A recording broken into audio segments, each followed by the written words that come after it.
Jamnagar city division police સ્ટેશનમાં ગઈકાલે murder અને હત્યાનો બનાવ જે બનેલો છે તેના અનુસંધાને સિટી ડિવિઝન પોલીસ સ્ટેશનમાં ભારતીય ન્યાય સંહિતાની કલમ 103 મુજબ ગુનો દાખલ કરવામાં આવેલો છે.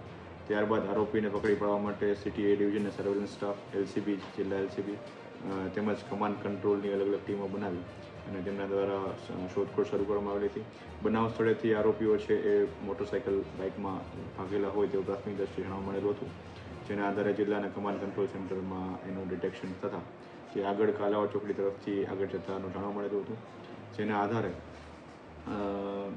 LCB અને સિટી ડિવિઝન પોલીસ સ્ટેશન દ્વારા એમનો પીછો કરવામાં આવેલો હતો અને ત્યાં જામકંડોળા તરફ આગળ જતાનું જાણવા મળતા છેલ્લે ફાઇનલી જે સાતુદળ ગામ છે તેની સીમમાંથી તેમને પકડી પાડવામાં આવેલા હતા. બંને આરોપીઓના નામ, જેનું નામ છે મનીષ જયરામભાઈ મોરી અને સોહિલ સલીમ સોઢા, આ બંને આરોપીઓને એરેસ્ટ કરવામાં આવેલા હતા.